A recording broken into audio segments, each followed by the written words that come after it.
Hi folks, and welcome back. I waited on this one because I knew this storm was coming.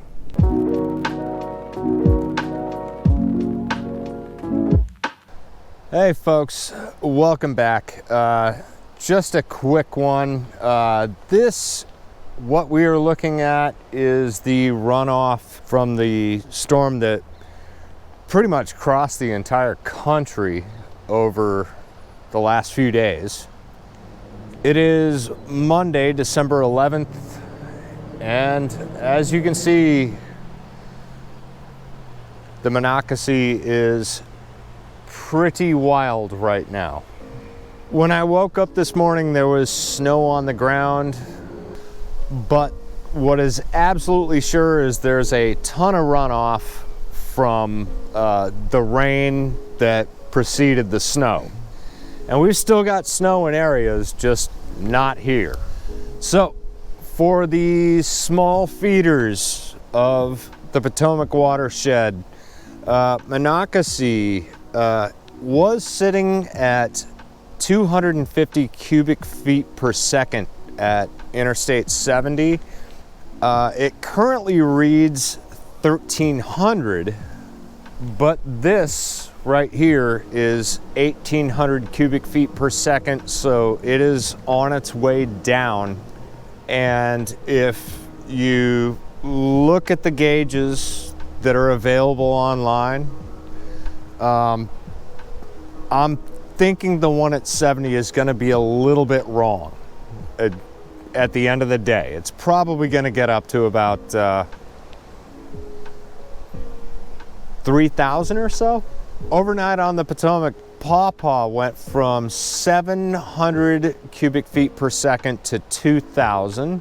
It is still on its way up probably to about 3,000 cubic feet per second, which would basically equal, it was sitting at 4 feet and it's gonna get up to about 6, which would actually be fairly ideal if it weren't chocolate milk right now. The Shenoa has been pretty stable, but the Shenoa is a little bit different because it's got a couple of dams on it, and we can't really rely on that. What we do know about the Shen is that the water temperature is about 43 degrees. We're looking at about the same right here, and probably more or less throughout the Potomac Watershed. That's pretty much what you're going to be looking at. The only exception is at Barnum, which is below Jennings Randolph. That's basically going to get a lake temperature, but that stuff has been parked at 48 degrees for about 2 or 3 weeks now. If you're interested in trout, might be a good place to hit, but if you're going to do that, the areas below Barnum can be pretty gnarly depending on where the water level is at. There's a really good shot at tipping a kayak, so unless you're in a wetsuit, please don't do it. Way too many things can happen, and it could be very easy to get into hypothermia if you happen to tip your yak on one of the rocks through the rapids. So not my best recommendation right now unless you know what you're doing up there.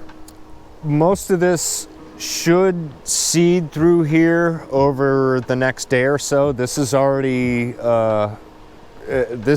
on its way down. Downstream from where I am, it's probably not going to crest for another couple of hours, and the Potomac probably isn't going to crest fully probably until tomorrow afternoon or the next day. It's going to be tough fishing. The water is really cold. The water is really stained. Again, unless you know what you're doing and you are with somebody else, I wouldn't recommend fishing this stuff from a kayak right now. Of course, as always, you can bank fish from anywhere. But yeah, we're I wouldn't call this chocolate milk, but it is very, very stained. And this is probably going to be, as this stuff comes down, your last best chance at smallies in the Potomac Watershed.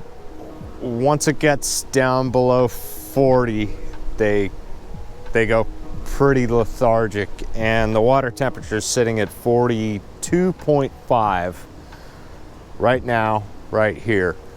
That's going to do it for this one. I appreciate your time as always. Thank you for watching, and we'll see you on the next.